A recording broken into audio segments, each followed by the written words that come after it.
ஜெபிப்போம். எங்கள் அன்பின் பரம தகப்பனே, துதிக்கிறோம், சோத்திருக்கிறோம். ஆண்டவரே, அநாதி சிநேகத்தினால் எங்களை சிநேகித்து காரணத்தினால் எடுத்துக்கொண்டவரை சோத்திருக்கிறோம்.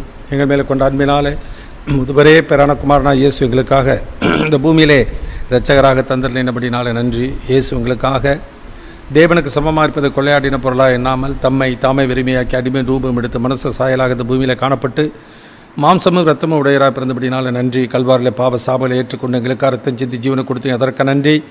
மரணத்தை ஜெயித்து உயிர்த்தெழுந்து ஜீவனுள்ள நம்பிக்கையை கொடுத்து விட்டபடினால நன்றி. எங்களை திக்கற்றலா விடாமல் எங்களுக்கு தந்த துணையாளரான பரிசுத்த ஆவியானவருக்கு நன்றி. எழுதி கொடுத்த ஜீவனுள்ள வார்த்தைகளுக்கு நன்றி, வாக்குத்தத்தங்களுக்கு நன்றி.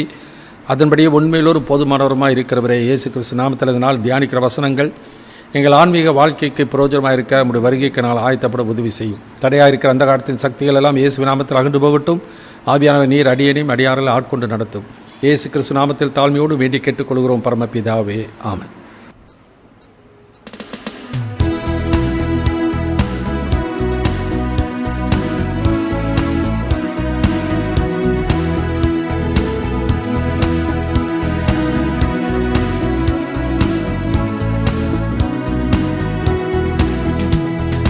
காலத்தும் கர்த்தரே சுவை என்ன துணையாய் ஏற்றிடுவேனே.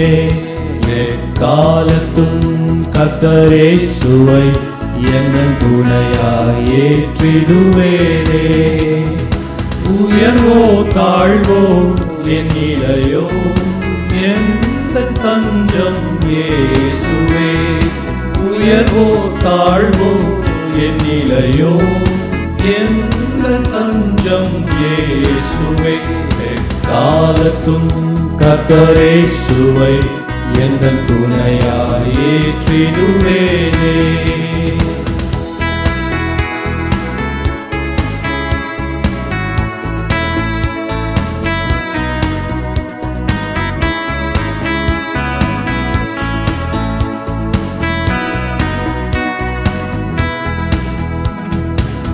மண்ணின் வாழ்வும் மாயையாகும், மனிதன் காண்பது பொய்யாகும்.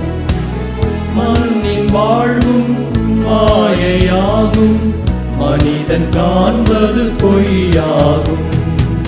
மாறிடானே சரேசுவே, மாறிடானே சரேசுவே.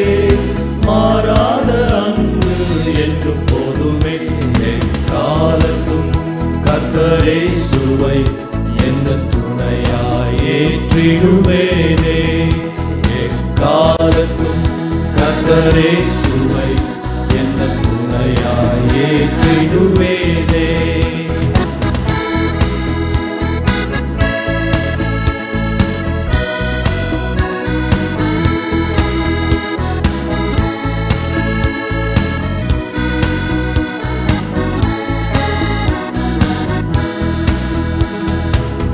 அலைகள் மோதி எதிர் வந்தாலும் கலங்கினேனே வாழ்க்கையிலே.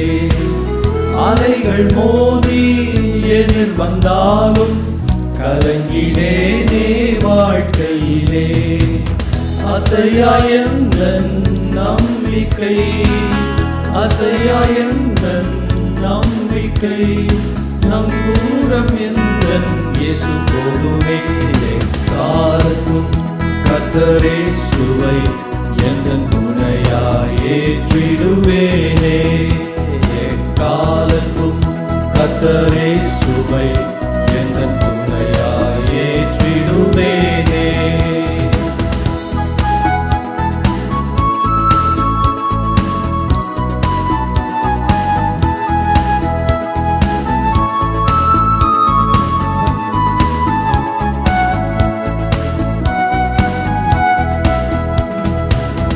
அவரை நோக்கி ஜெபிக்கும் போது அருகில் வந்து உதவி செய்வார். அவரை நோக்கி ஜெபிக்கும் போது அருகில் வந்து உதவி செய்வார். கைவிடாமல் கருத்துடன், கைவிடாமல் கருத்துடன் காத்தென்னை என்றும் நடத்திடுவார். காலத்தும் கர்த்தரே சுவை எந்த துணையாய் ஏற்றிடுவேனே எக்காலத்தும் கர்த்தரே சுவை எந்த துணையாய் ஏற்றிடுவேனே.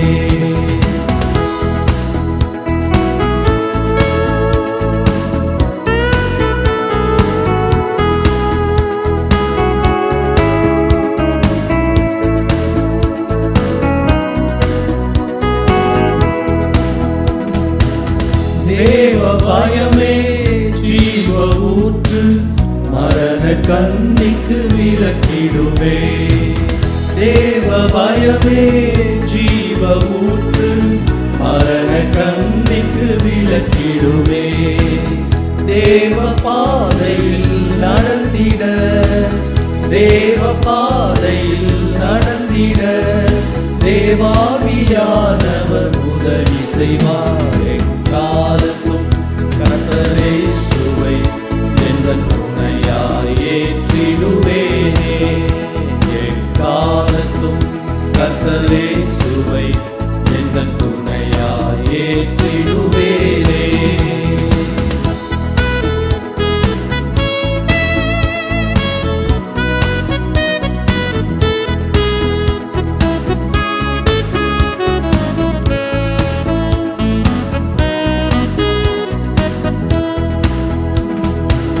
முன்னறிந்து அழைத்த தேவன் முடிவு வரையும் நடத்திடுவார். முன்னறிந்து அழைத்த தேவன் முடிவு வரையும் நடத்திடுவார்.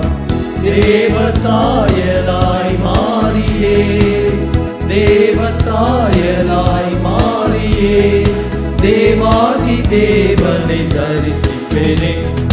காலத்தும் கர்த்தரே சுவை எந்த துணையாய் ஏற்றிடுவேனே எக்காலத்தும் கர்த்தரே சுவை எந்த துணையாய் ஏற்றிடுவேனே. உயர்வோ தாழ்வோ என் நிலையோ எந்த தஞ்சம் இயேசுவே. உயர்வோ தாழ்வோ என் நிலையோ எந்த தஞ்சம் இயேசுவே. காலத்தும் கர்த்தரே சுவை எந்த துணையாய் ஏற்றிடுவேனே. இந்த நாளிலும் நம்முடைய தியானத்திற்கென்று மத்தேயு எழுதின சுவிசேஷம் 24ஆம் அதிகாரம் 15வது வசனத்திலிருந்து 22வது வசனம் வரைக்கும் நாம் வாசித்து நாம் தியானிப்போம்.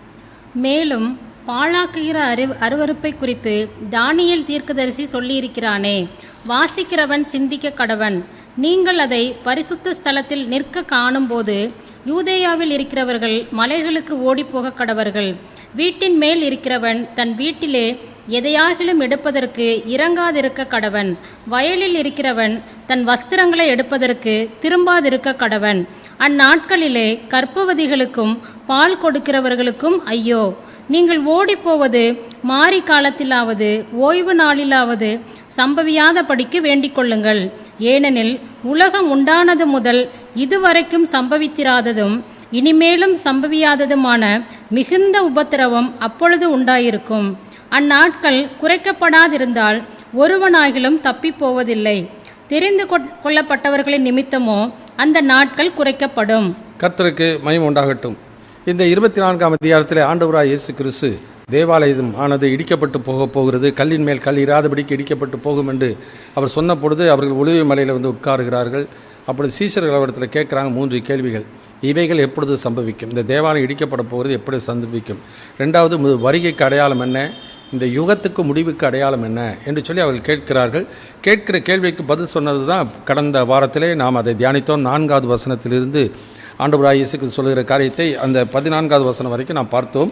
இது ஆண்டவராய் இயேசு கிறிஸ்து அந்த சம்பவமானது அந்த யுகத்தின் முடிவு வரைக்கும் அந்த 3 கேள்விகளுக்கு பதில அந்த 14வது வசனத்துக்குள்ளே சுருக்கமாக அங்கே முதலாவது சொல்லிவிடுகிறதை நாம் பார்க்கிறோம். தொடர்ந்து ஆண்டவர் என்ன பண்ணுகிறார்? அந்த தேவாலயத்தை சம்பந்தப்படுத்தியும் அந்த இஸ்ரவேலர்களுக்கு சம்பந்தப்படுத்தியும் சொல்லுகிற காரியத்தை தான் இந்த பகுதியிலே நாம் பார்க்கின்றோம். இந்த பகுதியானது இவர்கள் மாத்திரமல்ல, இந்த உலகம் முழுவதும் நடக்கிற சம்பவங்களும் குறிக்கப்பட்டிருந்தாலும் இது விசேஷமாக இது யூதருடைய பின்னணியிலே, அந்த யூத ஜனங்களுடைய பின்னணியிலே அவர்களுக்கு சொல்லப்படுகிற காரியம். ஏனெனில் லூக்கா எழுதின சுவிசேஷம் 21ஆம் அதிகாரத்தில் நாம் பார்க்கிறோம், மார்க் எழுதின சுவிசேஷம் 13ஆம் அதிகாரத்தில் நாம் பார்க்கிறோம். அதன் பின்னதாக அங்கே சீஷர்களை கொண்டு, பேதுருவை கொண்டு, பவுலை கொண்டு, யோவானை கொண்டு, யூதாவை கொண்டு அநேக காரியங்களை ஆண்டவர் தம்முடைய வருகைக்கு முன்னாடி நடக்கிற சம்பவங்களை எல்லாம் அவர் வெளிப்படுத்த போகிறார். அது வெளிப்படுத்த போகிறதுக்கு முன்னதாக இந்த காரியங்களை அவர் சொல்லுகிறதை நாம் பார்க்கிறோம். ஆகினாலே அந்த பின்னணியில் தான் இதை நாம் அறிந்து கொள்ளுதல் அவசியம். ஏன்னா பின்னதாக அவர் வெளிப்படுத்த போகிறார், அதெல்லாம் எழுதி வைத்திருக்கிறார். ஆனால் இவர்கள் கேட்ட அந்த நேரத்திலே அவர்களுக்கு சொன்ன காரியத்தை தான் இன்றைக்கு நாம் தியானிக்க இருக்கின்றோம். எனவே அந்த பின்னணியில் இவைகளை நாம் தியானிக்கலாம். அதில் முதல் காரியம் வாசிக்கும் பொழுது, இது ஆண்டவர் யுகத்தினுடைய முடிவை சொல்லிவிட்டு அடுத்ததாக அவர்கள் ஆரம்பிக்கும் பொழுது அந்த பாலாக்கு அருவருப்பை குறித்து, அதாவது இந்த 7 வருஷ காலத்தில் இந்த மத்தியிலே நடக்கிற சம்பவத்திலிருந்து தான் ஆண்டவர் இங்கே துவங்குகிறதை நாம் பார்க்கிறோம் இந்த வசனத்தில். அதாவது யூதர்களுடைய கண்ணோட்டம் என்பது வேறு, மற்ற மக்கள் கண்ணோட்டம் என்ன. உலகத்தில் இப்போ இன்றைக்கு சபைகளிலே சொல்லுவாங்க, உபத்திரவ காலத்துக்கு முன்னாடி சபை எடுத்துக்கொள்ளப்படும் என்று சொல்லி சபையின் மக்கள், புதிய ஏற்பாட்டு சபையின் மக்கள் அவ்விதமான கண்ணோட்டத்தோடு கூட அவர்கள் என்ன பண்ணுறாங்க, 7 வருஷத்துக்கு மேலே சபை எடுத்துக்கொள்ளப்படும் அவங்க சொல்கிறது. யூதர்கள் என்ன சொல்லுவாங்கனாக்கா, ஆண்டோடைய வருகைக்கு முன்னதாய் 3.5 வருஷத்துக்கு முன்னதாக அந்த கிறிஸ்து வருவான். அப்படி தான் அவர்கள் எதிர்பார்த்து கொண்டிருக்கிறார்கள். அதாவது யூத பின்னணியிலே ஆண்டவராகிய இயேசுவை நம்புகிற யூதர்கள் எல்லாம் அவர்களெலாம் எதிர்பார்க்கிறனாக்கா, ஆண்டவர் இந்த உலகத்தில் ராஜ்யத்தை ஸ்தாபிக்க போகிறார். அவர் ஒரு மேசியா வருவார், ஆலயத்தை கட்டுவார். எனவே அவர் ஆலயத்தை கட்டி அவர் யூதர்களுக்கு சமானத்தை ஏற்படுத்துவார், தேவாலயம் கட்டப்படும் என்கிற அந்த எதிர்பார்ப்போடு கூட தான் பழைய ஏற்பாட்டில் சொல்ல தீர்க்கதரிசனத்தின்படியே மேசியா ஆலயத்தை கட்டுவார் என்கிற வசனத்தில் அவங்க என்ன பண்ணுவாங்க, தவறாக ஒரு காரியத்தை அவர்கள் நம்பி விடுவார்கள்.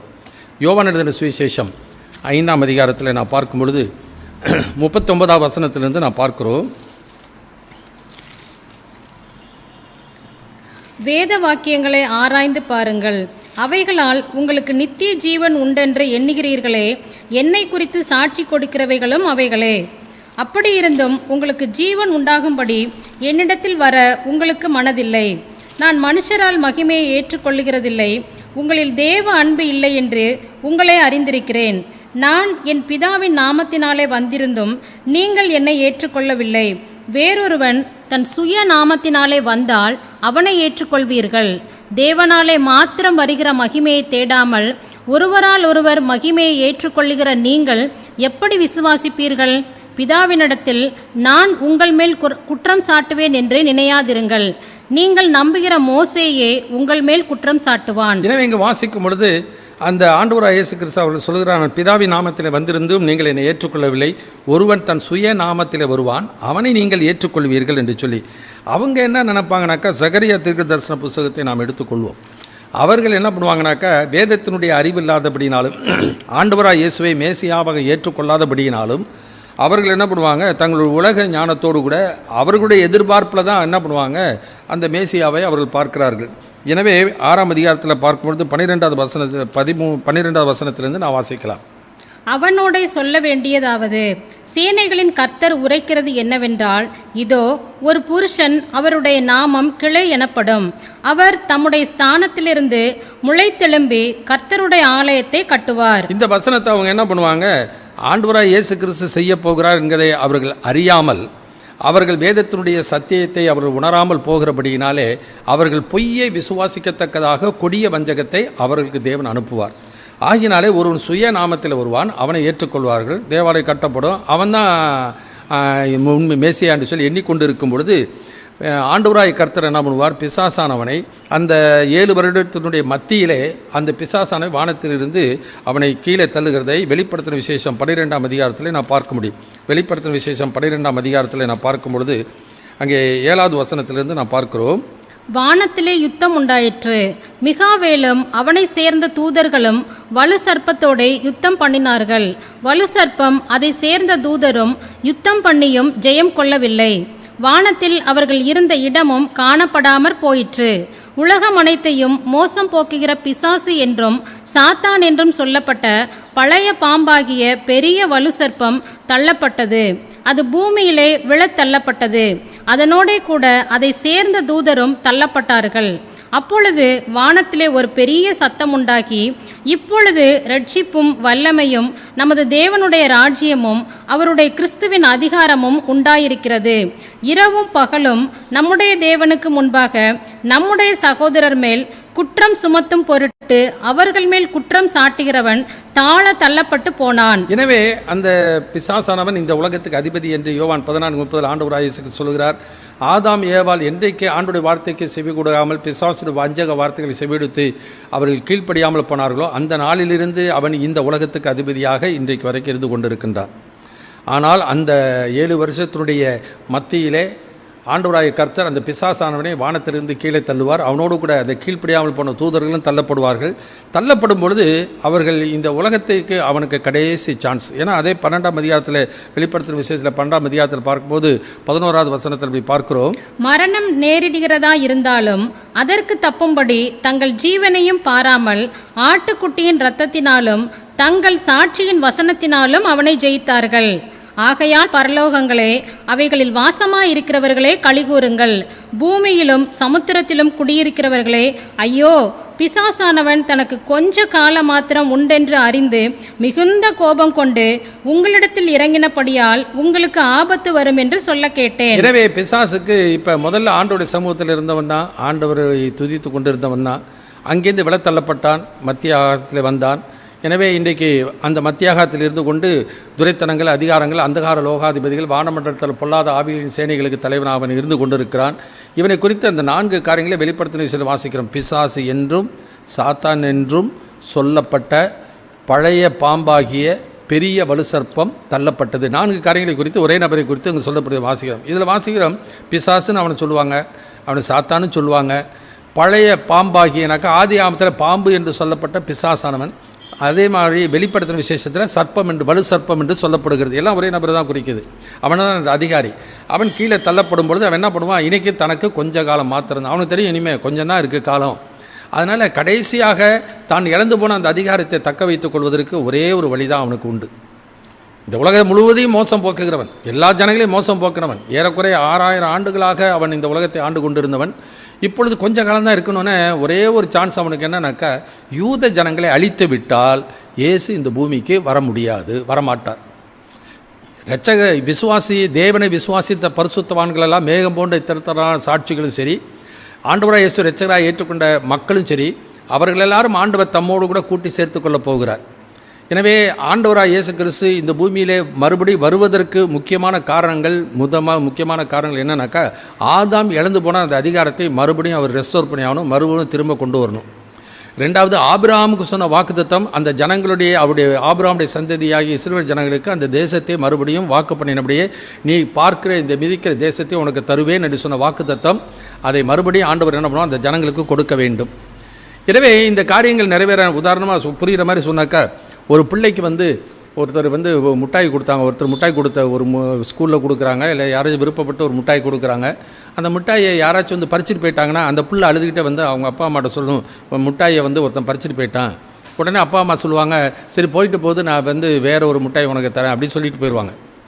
ஆனால் அதே பிள்ளையினுடைய கழுத்தில் ஒரு நெக்லஸ் ஏதாச்சும் ஒன்று போட்டு பவுனு செயின் விலையேறப்பட்ட ஒரு அணிகலனை அழிஞ்சு அதை ஒருத்தர் திருட்டிட்டு போயிட்டானாக்கா எந்த பெற்றோரும் யார் என்ன சொல்ல மாட்டாங்க, போயிட்டு போது வேறு ஒன்று உனக்கு வேறு செயின் போட்டு தரேன், வேறு தங்கத்தில் செயின் தரேன்னு சொல்ல மாட்டாங்க. உடனே எப்படியாச்சும் என்ன பண்ணுவாங்க, யார் பண்ணா, எப்போ பண்ணா, எப்படி ஆச்சு, ஏன் ஆச்சு, யாருன்னு சொல்லி உடனே என்ன பண்ணுவாங்க, அதை தேடி கண்டுபிடிச்சி அந்த பிள்ளை இழந்து போனதை மறுபடியும் என்ன பண்ணணும், அதை போலீஸில் ரிப்போர்ட் பண்ணியோ எப்படியாச்சும் அதை என்ன பண்ணுவாங்க, அதை கொண்டு வந்து அந்த பிள்ளைக்கு கொடுக்கணுன்னு தான் எதிர்பார்ப்பாங்க. அதுபோல் மனிதன் இழந்து போன அந்த ஆளுகையை ஆதாம் ஏவாள் அவர்கள் கொடுத்த அந்த ஆளுகையை இழந்து போய்விட்டார்கள். இழந்து போனதை தேடவும் மீட்கவுமே மனுஷகுமாரன் இந்த பூமிக்கு வந்தார். அதை வந்தாலும் அந்த இரட்சகரை அவர்கள் இஸ்ரவேல் ஜனங்கள் ஏற்றுக்கொள்ளலை, அவரை புறக்கணித்து விட்டார்கள். அதெல்லாம் யூதருக்கு ராஜாவாய் பிறந்திருக்கிறவர் எங்கே என்று சொல்லி தேடி வந்தாங்க, அவர் ஏற்றுக்கொள்ளலை. ஆனால் அந்த ராஜாதி ராஜாவாக இயேசுடைய சுவிசேஷ உலகம் முழுசும் மற்ற மக்களுக்கு அறிவிக்கப்படுகிறது, அவர்கள் அதை ஏற்றுக்கொள்கிறார்கள். இப்போ இயேசுவை ஏற்றுக்கொண்ட பரிசுத்தவான்களை ஆண்டவர் தன்னோடு கூட சேர்த்துக்கொள்வார். ஆனால் இது யூத ஜனங்கள் இருந்தாங்கனாக்கா ஆண்டவர் இந்த வாக்கு தத்தங்களை நிறைவேற்ற மறுபடியும் வருவார். இது அந்த என்ன இருந்ததுனால இப்போ அவன் அமெரிக்காவுக்கு வரப்போகிறதில்ல, லண்டனுக்கு வரப்போகிறதில்ல, அல்லது யூரோப்புக்கு வரப்போகிறதில்ல, சைனாவுக்கோ இந்தியாவுக்கோ வரப்போகிறதில்ல. யூத ஜனங்கள் இருக்கிற இடம் இஸ்ரவேல். அது இஸ்ரவேல் ஜெருசலேம். அந்த ஜெருசலேமில் அந்த தேவாலயத்தை தீட்டுப்படுத்திட்டாக்கா அந்த ஜனங்களுடைய நம்பிக்கை, இந்த 2000 ஆண்டுகளாக அவர் எதிர்பார்த்து கொண்டிருந்த நம்பிக்கை, மேசியா வருவார் என்கிற நம்பிக்கை, அது எல்லாம் தவிடுபடி ஆயிடும். எனவே பிசாசனம் என்ன பண்ணுறான், இவர்கள் யார் மேசியா நம்பிக்கொண்டு அவர்கள் இருந்தார்களோ அந்த நாளிலே அவன் என்ன பண்ணுவான், அந்த பிசாசனன் அவனை ஆட்கொள்வான். எப்படி யூதாசுக்குள் சாத்தான் புகுந்தான் என்று சொல்லி பார்க்கிறோமே, அதுபோல் ஒரு நபரை அவன் என்ன பிசாச நபனும் ஆட்கொள்வான். இன்றைக்கி நிறைய பேர் என்ன சொல்கிறான், அந்த கிறிஸ்துன்னு சொல்லும்போது நிறைய பேர் ஒவ்வொருத்தரும் ஒவ்வொரு சரித்திரத்தில் அறிவுபூர்வமாக உலக பிரகாரமாக எவ்வளோ காரியங்களை சொல்கிறார்கள். ஆனால் வேதம் என்ன சொல்கிறது, 2 தெசலோனிக்கேயர் புத்தகம் 2ஆம் அதிகாரத்தில் வாசிக்கும் பொழுது 3-4 வசனத்தில் இப்படி பார்க்கிறோம். 2 தெசலோனிக்கேயர் புத்தகம் 2ஆம் அதிகாரம் 3-4 வசனம். எவ்விதத்தினாலும் ஒருவனும் உங்களை மோசம் போக்காதபடிக்கு எச்சரிக்கையாயிருங்கள். ஏனெனில் விசுவாச துரோகம் முந்தி நேரிட்டு கேட்டின் மகனாகிய பாவ மனுஷன் வெளிப்பட்டால் ஒழிய அந்த நாள் வராது. அவன் எதிர்த்து நிற்கிறவனாகவும் தேவன் எனப்படுவது எதுவோ ஆராதிக்கப்படுவது எதுவோ அவை எல்லாவற்றுக்கும் மேலாக தன்னை உயர்த்துகிறவனாகவும் தேவனுடைய ஆலயத்தில் தேவன் போல் உட்கார்ந்து தன்னைத்தானே தேவன் என்று காண்பிக்கிறவனாகவும் இருப்பான். நான் உங்களிடத்தில் இருந்தபோது இவைகளை சொன்னது உங்களுக்கு ஞாபகம் இல்லையா? இவைகள் எல்லாம் ஆண்டவராய் இயேசு கிறிஸ்து தம்முடைய சீஷர்களுக்கு ஏற்கனவே சொன்ன ஒரு காரியம். இந்த காரியத்தை தான் பவுல் இருக்கிற பக்தன் தெசலோனிக்கே சபையாருக்கு சொல்லும் பொழுது தான் 1 தெசலோனிக்கே புத்தகத்தில் நான் பார்க்கும் பொழுது அந்த தெசலோனிக்கே சபையார் ஆண்டோடைய வருகையை எதிர்பார்த்து கொண்டு இருக்கிறார்கள். அதை எதிர்பார்த்து கூட சில பேர் மறித்து விட்டதுனால தான் 1 தெசலோனிக்கே எழுதும் பொழுது நித்திரை அடைந்தவர் நிமித்தம் நீங்கள் நம்பிக்கையற்றவர்கள் மற்றவர்களை தூக்கி அறிவில்லாத இருக்க மனதில்லை, இயேசுவானவர் மறித்து பின்பு உயிரோடு எழுந்திருக்கிறாரே, அப்படியே கர்த்தருக்குள் நித்திரை அடைந்து தேவன் அவரோடு கொண்டு வருவார்னு முதல் நிருபத்தில் அவர் எழுதிட்டார். அதனால் இப்போ அவர் வருவார்னாக்கா எப்போ வருவார்ன்ற ஒரு எல்லாருக்கும் ஒரு சந்தேகம், எதிர்பார்ப்பு. இன்றைக்கு 2000 வருடங்களாக எதிர்பார்த்து உண்டு. ஒவ்வொருத்தரும் ஒரு தேதிகளை சொன்னவர்கள்லாம் எவ்வளோ பேர் இருக்கிறாங்க. ஆனால் இங்கு வாசிக்கும் பொழுது ஆண்டவர் வசனம் சொல்லுது, அவன் தன் காலத்தில் வெளிப்படும்படிக்கு அப்படின்னு ஒரு வார்த்தை. அப்போ இந்த உலகத்திலே அவன் எப்பொழுது வெளிப்பட போகிறான், இந்த பிசாசானவன் கீழே தள்ளப்படும் பொழுது தான், ஆண்டவர் அவனை கீழே தள்ளும் பொழுது தான் அவன் யார் என்பது வெளிப்படும். அதற்கு முன்னதாக தேவையில்லாத விளக்கம் வியாக்கியானம் இதெல்லாம் சொல்ல வேண்டிய அவசியம் இல்லை. வசனம் சொல்லுது அவன் தன் காலத்தில் வெளிப்படும்படிக்குன்னு போட்டிருக்கு. எனவே அந்த நாளில் தான் வெளிப்பட போகிறான். அதனால தான் ஆண்டவராய் இயேசு கிறிஸ்து மத்தேயு 24ஆம் அதிகாரத்தில் 15ஆம் வசனத்தில் சொல்கிறார், பாழாக்கும் அருவருப்பு பரிசுத்த ஸ்தலத்தில் நிற்க காணும் பொழுது என்று சொல்லுகிறதை நான் பார்க்கிறோம். தானியேல் தீர்க்கதரிசன புத்தகம் 9ஆம் அதிகாரத்தில் 27வது வசனத்தில் போய் பார்க்கிறோம். Daniel chapter 9 verse 27. அவர் ஒரு வாரம் அளவும் அநேகருக்கு உடன்படிக்கையை உறுதிப்படுத்தி அந்த வாரம் பாதி சென்றபோது பலியையும் காணிக்கையையும் ஒழிய பண்ணுவார். அருவருப்பான செட்டைகளோட பாழாக்குகிறவன் வந்து இறங்குவான். நிர்ணயிக்கப்பட்டிருக்கிற நிர்மூலமும் பாழாக்குகிறவன் மேல் தீரு மட்டும் சொரியும் என்றான். எனவே அந்த தீர்க்க தரிசனமாக சொன்ன வார்த்தையின்படியே அந்த வாரம் பாதி செல்வம், அந்த 7 வருடத்தினுடைய பாதியில் என்ன பண்ணுவான், அந்த பாழாக்கும் அருவருப்பு பரிசுத்த ஸ்தலத்தில் நிற்கும் என்று சொல்லி சொல்லப்பட்ட அந்த வார்த்தையின்படியே அந்த சம்பவங்கள் நடைபெறுகிறதை நான் பார்க்கிறோம். எனவே தான் அந்த ஆண்டவராய் இயேசு கிறிஸ்து இவர்கள் தேவாலயத்தை வச்சு தான் அவங்க கொஸ்டின் கேட்டாங்க இயேசுக்கிட்ட. அன்றைய இந்த தேவாலயம் இடிக்கப்பட்டு போகிறது எப்போ நடக்கும், உடைய வருகைக்கும் இந்த யுகத்தினுடைய முடிவுக்கு அடையாளம் என்னன்னு சொன்னார் தான். அந்த தேவாலயத்தை வைத்துக்கொண்டே இவர் ஆண்டவர் என்ன பண்ணுகிறார், அந்த இடிக்கப்பட்டு போகிற தேவாலயம் இல்லை, இன்னொரு தேவாலயம் இவங்க நம்பிக்கொண்டு இருக்கிற மேசியாண்டு நம்பிக்கொண்டு இருக்கிற ஒரு பாழாக்குகிறவன் வந்து என்ன பண்ணுவான், கட்டப்படுகிற தேவாலயத்தில் வந்து உட்கார போகிறான். அந்த நாளிலே நடக்க போகிற சம்பவத்தை தான் ஆண்டவர் அங்கே சொல்லுகிறார். சரித்திர பிரகாரமாக எவ்வளோ காரியங்களை கிபி 70 இடிக்கப்பட்டதும் மற்றதெல்லாம் சொல்லுகிறாங்க, நடந்து போனது. ஆனால் இது எதிர்காலத்திலே தீர்க்க தரிசனமாய் நடக்க போகிற காரியத்தை ஆண்டவர் இங்கே சொல்லுகிறதை நாம் பார்க்கின்றோம். அதில் முதல் காரியம் அதான் வாசிக்கிறோம். எனவே பாழாக்குகிறவன் பரிசுத்த ஸ்தலத்தில் நிற்க காணும் பொழுது யூதேயாவில், 2வது காரியம் அதில் என்ன, யூதேயாவில் இருக்கிற மலைகளுக்கு ஓடி போகுங்கள். தொடர்ந்து வாசிக்கலாம். யூதேயாவில் இருக்கிறவர்கள் மலைகளுக்கு ஓடி போக கடவர்கள். அப்போ எங்கே அவன் வந்து இறங்க போகிறான், யூதேயாவில் வந்து இறங்க போகிறான். பாழாக்கும் அருவருப்புனாக்க பரிசுத்த ஸ்தலம் எங்கே இருக்கிறது, யூதேயாவில் ஜெருசலேமில் இருக்கிறது. அப்போ யூதேயாவில் எங்கே இருக்கிறது, இஸ்ரவேலில் இருக்குது. எனவே இஸ்ரவேலில் இருக்கிற யூதேயாவில் இருக்கிற ஜெருசலேமில் இருக்கிற தேவாலயம், அந்த தேவாலயத்தில் வந்து தான் பாழாக்குகிறவன் வந்து இறங்க போகிறான் என்று வசனம் நன்றாக சொல்லுகிறது. ஏன்னா இந்த இஸ்ரவேல் ஜனங்களை அவன் ஆட்கொண்டு இஸ்ரவேல் ஜனங்களை கட்டுப்படுத்தி விட்டார். இஸ்ரவேல் ஜனங்களை அழிச்சிட்டாக்கா இயேசு இந்த பூமிக்கு வரமாட்டார் என்பதை அவன் நன்றாக அறிந்திருந்தான் பிசாசனம். அதனால தான் உங்களிடத்தில் இறங்கலபடியாக பூமியில் குடியிருக்கிறவர்கள் உங்களுக்கு ஐயோ ஆபத்து என்று சொல்கிறதை நான் பார்க்கிறோம். எனவே யூதேயாவில் இருக்கிற மலைகளுக்கு ஓடிப்போங்கள். அடுத்தது உலகத்தில் இருக்கிற மற்றவங்களை பார்த்து ஓடிப்போங்கன்னு சொல்லலை. 2வது அந்த லொக்கேஷன் ரொம்ப பார்த்துக்கோம். 2வது காரியம் அதில் வசனத்தை 17 வசனத்தை வாசிக்கலாம். வீட்டின் மேல் இருக்கிறவன் தன் வீட்டிலே எதையாகிலும் எடுப்பதற்கு இறங்காதிருக்க கடவன். வயலில் இருக்கிறவன் தன் வஸ்திரங்களை எடுப்பதற்கு திரும்பாதிருக்க கடவன். எனவே என்ன சம்பவிக்கணும்னாக்கா, எவ்வளவு துரிதமாக நீ வந்து தப்பி ஓட முடியுமோ அவ்வளவு துரிதமாக நீ தப்பி ஓட வேண்டியது அவசியம் என்பதை அதனுடைய துரிதத்தை சொல்கிறார். அவனை தாற்பயம். ஏன்னாக்கா பிசாசானவன் என்ன பண்ணுவான், எப்படியாச்சும் அந்த ஜனங்களை அழிப்பதற்கு.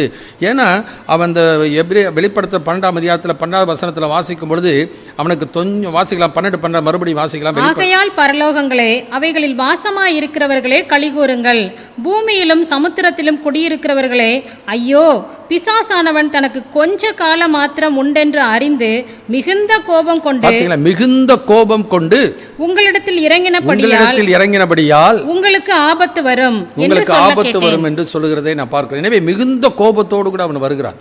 எப்படியாச்சும் எவ்வளவு துரிதமாக அந்த ஜனங்களை, இந்த யூத ஜனங்களை அழிக்கும்படிக்கு பிசாசானவன் என்ன பண்ணுகிறான். முதல்ல ஆதாம் ஏவாள் ஆண்டவர் வாக்கு சொல்லுகிறார். அந்த பிசாசா பார்த்து சொல்கிறார், 3ஆம் அதிகாரம் ஆதி 3:15 வாசிக்கிறேன், உனக்கு ஸ்ரீக்கும் உன் வித்துக்கு அவள் வித்துக்கு பகையை உண்டாக்குவேன், அவர் உன் தலையை நசுக்குவார் அப்படின்னு சொன்ன உடனே இப்போ யார் வருவா என்ன, இதெல்லாம் சுவிசேஷம்லாம் இயேசு பாடுபட்டு மறிக்கிறது, இதெல்லாம் ஒன்றும் யாருக்கும் தெரியாது. இந்த வீழ்ந்து போனோடனே தான் ஆண்டவர் அந்த காரியத்தை அவர் என்ன பண்ணார், அவர்களுக்கு சொன்னார். பிசாசு சொன்ன உடனே இப்போ என்ன பண்ணுறான், ஆதாம் ஏவாளுக்கு குழந்தை பிறக்குது, காயின் பிறக்கிறான், அடுத்தது ஆபேல் பிறக்கிறான். ஆபேல் ஆண்டவருக்கு பிரியமான ஒரு பலியை செலுத்துகிறான். ஆண்டவருக்கு பிரியமானவனாக இருந்த அப்படின்னால ஒருவேளை இவன் இரட்சகனாக இருப்பானோ, இவன் நம்மளை வீழ்த்திடுவானோ அப்படின்னு சொல்லிட்டு என்ன பண்ணிட்டான், காயினை என்ன பண்ணுகிறான், காயினை தூண்டி விட்டு என்ன பண்ணுறான், ஆபேலை கொலை செய்கிறான். ஆபேலை கொலை செஞ்சோடனே ஜனங்கள் அப்படியே பெருக ஆரம்பிச்சிட்டாங்க. ஜனங்கள் பெருக ஆரம்பித்தோன்னே இப்போ யார் அந்த இரட்சகராக இருப்பா, யார் நம்ம அழிக்க போகிறா, யார் நம்ம மேற்கொள்ள போகிறான்னு அவனுக்கு தெரியல. எனவே ஜனங்கள் பழகி பெருக ஆரம்பித்தோன்னு என்ன பண்ணால், ஜனங்களை தீட்டுப்படுத்திடுவோம், ஜனங்களை கெடுத்துருவோம். ஜனங்களை கெடுத்துட்டா மேசியா வர முடியாது. ஏன்னா ஆதாம் ஏவாள் என்கிற அந்த மெய்யான நீதியின் பரிசுத்தத்தின் சாயலாக சிரிக்கப்பட்ட மனிதன் அவனுடைய ஃபிசிக்கல் சரீர பிரகாரமாகவும் ஆன்மீக ரீதியாகவும் இருக்கிற அந்த சந்ததியில் தான் மேசியா வர முடியும். எனவே ஜனக்கூட்டை கெடுத்து விட்டால் அவர்களை என்ன பண்ணுவோம், ராட்சச குடும்பமாக எல்லாம் கரைப்பட்ட ஒரு குடும்பத்தில் இயேசு வர முடியாது மேசியா என்பதை அவன் நன்றாக அறிந்திருந்தான். ஆகினாலே ஜனங்களை கெடுக்கும் பொழுது ஆண்டவராக இயேசு கிறிஸ்து என்ன பண்ணுகிறார், இப்போ அந்த நோவாவின் காலத்தில் எல்லா மாம்சமான எல்லாவற்றையும் ஆண்டவர் அழித்து விடுகிறார். 6ஆம் அதிகாரத்தில் நான் வாசிக்கும் பொழுது 7வது வசனத்தை வாசிக்கலாம், ஆதியாகமம் 6:7. அப்பொழுது கர்த்தர், நான் சிருஷ்டித்த மனுஷனை பூமியின் மேல் வைக்காமல் மனுஷன் முதற்கொண்டு மிருகங்கள், ஊரும் பிராணிகள், ஆகாயத்து பறவைகள் பரியந்தமும் உண்டாயிருக்கிறவைகளை நிக்கிரகம் பண்ணுவேன். நான் அவர்களை உண்டாக்கினது எனக்கு மனஸ்தாபமாய் இருக்கிறது என்றார். நோவாவுக்கோ கர்த்தருடைய கண்களில் கிருபை கிடைத்தது. நோவாவின் வம்ச வரலாறு. அப்ப நோவா தற்கால வசனத்தை வாசிக்கும். நோவா என்ன பண்ணுறான், அந்த வசனத்தில் நன்றாக கவனிப்போம். நோவா தன் காலத்தில் இருந்தவர்களுக்குள்ளே நீதிமானும் உத்தமனுமாய் இருந்தான்.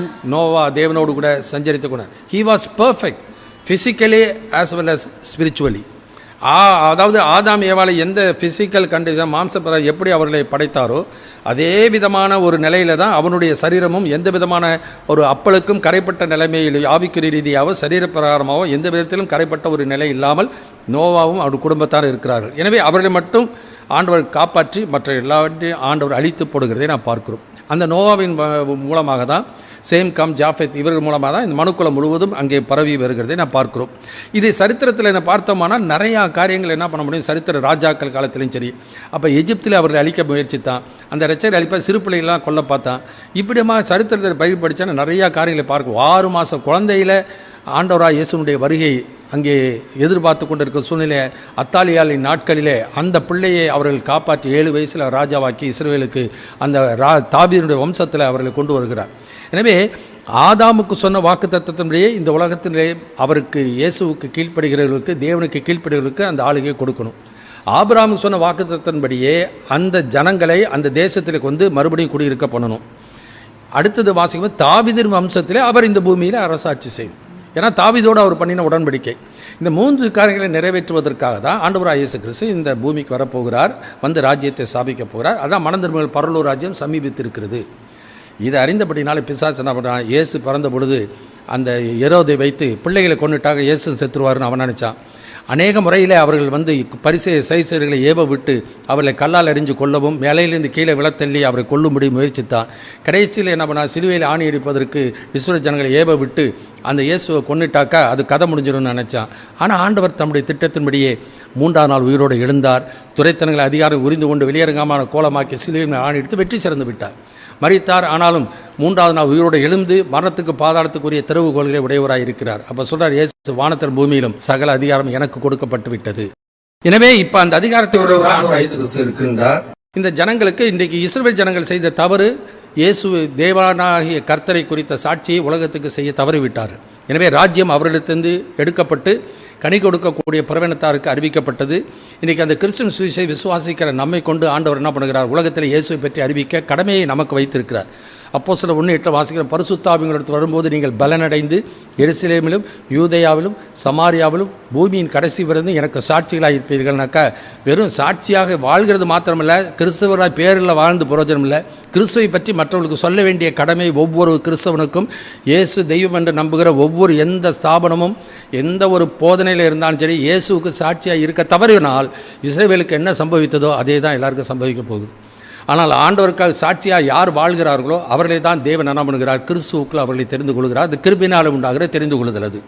எனவே இந்த ஜனங்களை பார்க்கும் பொழுது இப்போ அந்த பிசாசன் அங்கே எருசலேமுக்கு வருகிறான். பாலாக்காரூருக்கு வந்துவிட்டது. யூதேயாவில் இருக்க மலைகளுக்கு ஓடி போங்கள். மற்ற என்ன பண்ணுங்க, நீங்கள் தப்பித்துக் கொள்வதற்கு திரும்ப என்ன பண்ணாதீங்க, எந்த ஒரு காரியமோ வச்சு என்ன பண்ணாதீங்க, திரும்பாதீங்க. லோத்தின் நாட்களை நினைத்துக்கொள்ளு. இப்போ லோத்தின் மனைவியை நினைத்துக் கொள்ளுங்கள். லோத்தின் நாட்களில் நடந்தது போலவே மனுஷகுமார் வரும் காலத்தில் நடக்கும். தப்பிப்போட உங்கள் ஜீவன் தப்ப ஓடிப்போ என்று சொல்லி அங்கே தூதன் சொல்லுகிறதை நான் பார்க்கிறோம். ஆனால் நம்முடைய வாழ்க்கை ஜீவன் தப்ப இவர்கள் ஓடி போகணும். அதனால தான் ஆண்டவர் அந்த எச்சரிப்பாய் சொல்கிறதை பார்க்கிறோம். அடுத்தது வாசிக்கிற ஓய்வு நாட்கள், அந்த வசனத்தை வாசிக்கும் பொழுது, அந்நாட்களிலே ஓய்வு நாட்களிலாவது அந்த நீங்கள் ஓடி போவது மாறி காலத்திலாவது ஓய்வு நாளிலாவது சம்பவியாதபடிக்கு வேண்டிக் கொள்ளுங்கள். இந்த வார்த்தைகளெல்லாம் கவனிக்கணும். பரிசுத்த ஸ்தலத்தில் அவர் நிற்க காணும் பொழுது யூதேயாவில் இருக்கிற மலைகளுக்கு ஓடிப்போங்கள், ஓய்வு நாளிலாவது மாறிகாலத்தில் அப்போ இதெல்லாம் யாரை பின்னணியை வைத்து ஆண்டவர் சொல்லுகிறார் என்றால், அந்த யூத மக்களை இஸ்ரவேல் ஜனங்களை பின்னணியாக வைத்து அந்த தேவாலயம் மையமாக வைத்து அவர் சொல்லுகிற வார்த்தைகளே நான் பார்க்கிறோம். இதனால் மற்ற மக்களுக்கு அது சொல்லலேன்னு அர்த்தம் இல்லை. இந்த இடத்துல இந்த மத்திய எழுத்து சுவிசேஷத்தில் இவர்கள் கேட்ட அந்த கேள்விக்கு தான் பதில் சொல்ல போகிறார். மற்றவர்களுக்கு சொல்லுகிற காரியமெல்லாம் பின்னதாக தம்முடைய சீஷர்களை கொண்டு, பவுல் மற்றும் பேதுரு மற்றும் யோவானை கொண்டு, யூதாவை கொண்டு, இதெல்லாம் பிற்காலங்களில் மற்றவர்களை கொண்டு அவர் எழுத போகிறார், வெளிப்படுத்த போகிறார். வெளிப்படுத்தி இன்றைக்கி பைபிள் எழுதி வச்சு விட்டார். ஆனால் இந்த இடத்துல சொல்கிற காரியங்கள் அந்த பின்னணியில் தான் முதலாவது புரிந்து கொள்ளுதல் அவசியம். எனவே ஏன்னாக்கா ஓய்வு நாட்கள்னால் ஓய்வு நாளில் ஒரு குறிப்பிட்ட தூரம் தான் அவர்கள் போகலாம். உதாரணமாக டயானா, எல்லோரும் கேள்விப்பட்டிருப்பேன் உலகத்தில், அந்த பிரிட்டிஷ் அந்த இளவரசி, அந்த டயானா, அந்த இளவரசரை கல்யாணம் பண்ண டயானா, அவள் மரித்து போன பொழுது அவருடைய அடக்கத்துக்காக அவளை இங்கிலாந்தில் கொண்டு வராங்க. அதாவது அன்றைக்கி அடக்கம் பண்ணின அந்த நாள் சனிக்கிழமை. அந்த சனிக்கிழமை கொண்டு வரும்பொழுது ஓய்வு நாளாக இருந்தபடினாலே அந்த இஸ்ரவேலில் இருந்த அந்த அம்பாசிடர் அவர் என்ன பண்ணார், அந்த நாளில் ஒரு குறிப்பிட்ட தூரம் தான் நடக்கணும் அப்படின்னு அவங்க ஒரு இது வச்சுருக்கிறாங்க. ஓய்வு நாளை பரிசுத்தமாக அனுசரிக்கணும். அந்த நியமனத்தின்படியே அவள் என்ன பண்ணலை, ஃபியூனரல் சர்வீஸில் எல்லாரோடும் அவங்க போகலை. அந்த ப்ரொசஷனில் அவர் போகவே இல்லை. அந்த டயானாவுடைய சரீரமானது அந்த வண்டியில் கொண்டு போகிறாங்க. கொண்டு போகும்போது அந்த அம்பாசிடர் என்ன பண்ணுறாரு, அந்த எம்பசியினுடைய வாசல் படியில் நிற்கிறார். அந்த வாசப்படியில் மரியாதைக்காக நின்று விட்டு அவர்கள் போன பின்னதாக திரும்ப உள்ளுக்கு போயிடுறார். அவர்களுக்கு ராணியாக இருந்தான்னா ராஜாவாக இருந்தான்னா எங்களுக்கு தேவன் தான், ஓய்வு நாள் தான், ஓய்வு நாளே பரிசுத்தமாக அனுசரிக்கணும். எனவே குறிப்பிட்ட நாள் ஒரு குறிப்பிட்ட தூரம் அவர்கள் போக மாட்டாங்க. அதனால் அப்படிப்பட்ட காலம் அன்றைக்கு இருந்தது. இன்றைக்கு அவர்களுக்கு அந்த வைராக்கியம் இருந்தது. அதனால் அந்த வைராக்கியத்தில் இவர்கள் இருக்கும் பொழுது ஓய்வு நாளில் இந்த மாதிரி சம்பவிச்சுன்னா என்ன பண்ணுவாங்க, ஓட முடியாது, ஓடக்கூடாது. ஏன்னாக்கா செத்தாலும் பரவாயில்ல, ஆண்டுடைய சக்தி, ஆண்டுடைய அந்த கட்டளையை மீறக்கூடாது. நியாயபரமான கட்டளை ஓய்வு நாளை பரிசுத்தமாக அனுசரிக்க மறவாதிருப்பாயாக என்கிற கட்டளையை மீறாமல் செத்தாலும் பரவாயில்லன்னு தான் என்ன பண்ணுவாங்க, அவங்க நின்றுவாங்க. அப்போ எளிதாக அந்த கிறிஸ்தவ கூட்டத்தார் என்ன பண்ணுவாங்க, அழிச்சிடுவாங்க. ஆகினாலே குளிர்காலம், எனவே குளிர்காலமாக இருந்தால் மழை காலமாக ஓட முடியாது, தப்பிக்க முடியாது. எனவே நீங்கள் வேண்டிக் கொள்ளுங்கள் என்று சொல்லி ஆண்டவர் அவர்கள் சொல்லுகிறதை நாம் பார்க்கின்றோம். எனவே இந்த சம்பவங்களை பார்க்கும் பொழுது அந்த இஸ்ரவேல் ஜனங்களுக்கு நடக்கிற அந்த சம்பவங்களை தொடர்ந்து அந்த வசனத்தில் நான் வாசிக்கும் பொழுது இப்படி பார்க்கிறோம். ஏனெனில் உலகம் உண்டானது முதல் இதுவரைக்கும் சம்பவித்திராததும் இனிமேலும் சம்பவியாததுமான மிகுந்த உபத்திரவம் அப்பொழுது உண்டாயிருக்கும். மிகுந்த உபத்திரவம் அப்பொழுது உண்டாயிருக்கு. இந்த மிகுந்த உபத்திரவம் சொன்னதான் சொல்லுவாங்க, அந்த 7 வருஷத்துக்கு முன்னாடி உபத்திரவ காலம், பின்னாடி இந்த 3 வருஷம் மிகுந்த உபத்திரவ காலம் என்று சொல்வார்கள். இஸ்ரவேல் ஜனங்களுக்கெல்லாம் உபத்திரவம் என்பது அவர்கள் சரித்திரத்தில் உண்டாகிற ஒரு காரியம்தான். அநேக ரபினிக் ஜூஸ்ன்னு சொல்லுவாங்க. இயேசுவை ஏற்றுக்கொண்ட அந்த யூத மக்கள், இயேசு ரச்சா ஏற்றுக்கொண்ட மக்கள் சொல்லும் பொழுது பாடுகள் என்பது அவருடைய சரித்திரத்திலே அவர்கள் வம்சத்திலே வருகிற ஒரு காரியம். அவர் 400 வருஷம் எகிப்தில் அடிமைத்தனத்தில் இருந்தார்கள். சுதந்திரம் இல்லை, ஒன்றுமில்லை, அப்படியே அடிமைத்தனத்திலே வாழ்ந்த மக்கள். அதனால் பாடுகள் என்பது அவர்கள் வாழ்க்கையில் பார்ட் ஆஃப் தேர் லைஃப் மாதிரி அவங்களுடைய வாழ்க்கையில். அதுக்கப்புறம் அந்நியர்கள் பிரதேசிக்க போல் அவர் காணப்பட்டார். சொந்த தேசம் இல்லை, அவர்களை விடுவித்து கொண்டு வந்தார்.